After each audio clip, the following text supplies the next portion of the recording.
ज़कारिया खान मूलतः पेशा और जिले से आए एक खूबसूरत पश्तून मर्द थे और भारतीय फिल्मों में अभिनय करते थे। स्क्रीन पर उन्हें जन्नत नाम दिया गया था। मुंबई में बांद्रा की जिस सोसाइटी में रहते थे वही उर्दू के मशहूर शायर अख्तर उल इमान भी रहा करते थे। उत्तर प्रदेश के बिजनौर से ताल्लुक़ रखने वाले अख्तर उल इमान को न केवल वक्त और धर्मपुत्र जैसी फिल्मों का स्क्रीन प्ले लिखने के लिए फिल्म फेयर अवार्ड मिल चुके थे। सन 1962 में उन्हें साहित्य अकादमी पुरस्कार भी हासिल हुआ था। ज़कारिया खान के बेटे अमजद बीए कर रहे थे जबकि 14 बरस की अख्तर उल इमान की बेटी सैला स्कूल जाती थी। सैला जानती थी कि अमजद के पिता फिल्म अभिनेता थे। आस पड़ोस में अमजद की पहचान एक गंभीर और ब्लेड लड़के की बनी हुई थी। सैला को अमजद का आत्मविश्वास पला लगता था। कभी कभी इत्तेफाक ऐसा होता था कि सोसाइटी के बैडमिंटन कोर्ट पर दोनों एक साथ खेला करते। एक दिन सैला ने अमजद को अमजद भाई कहकर संबोधित किया। अमजद ने उसे हिदायत दी कि आइंदा उसे भाई ने पुकारा करे।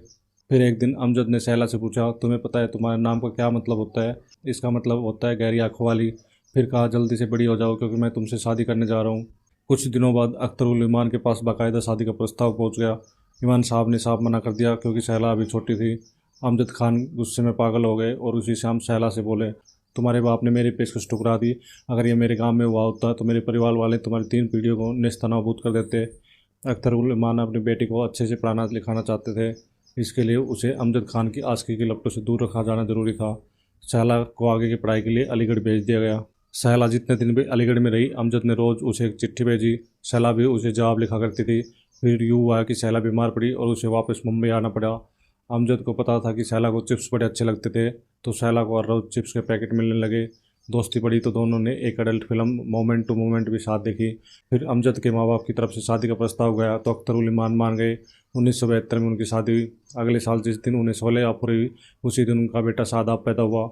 16 की सफलता ने दोनों की ज़िंदगी बदल डाली। फिल्म के रिलीज़ के कुछ दिन बाद दोनों एक दफ़ा हैदराबाद पहुंचे। एयरपोर्ट से अमजद को पिक करने के लिए पुलिस की जीप आई। रोड की दोनों तरफ लोगों की भीड़ थी। सैला ने अमजद से पूछा, क्या ये लोग तुम्हारे आने के इंतजार में खड़े हैं? अमजद ने स्पाट चेहरा बनाते हुए कहा, हाँ। कालिदास की बीवी भी अपने पति को बेवकूफ़ी समझती थी। 27 जुलाई 1992 को दुनिया से चले जाने से पहले अमजद को कुल 51 साल का जीवन मिला और सैला को उनका कुल 20 बरस का साथ। इस प्रेम कहानी की एक जरूरी डिटेल तो मुझसे छूट गई। जब सैला अपनी पढ़ाई अधूरी छोड़कर अलीगढ़ से मुंबई आई थी तो उन्हें अमजद ने फारसी का ट्यूशन पढ़ाया था। पढ़ाई लिखाई में बढ़िया रिकॉर्ड रखने वाले गब्बर को फारसी भाषा में first class first master degree हासिल थी।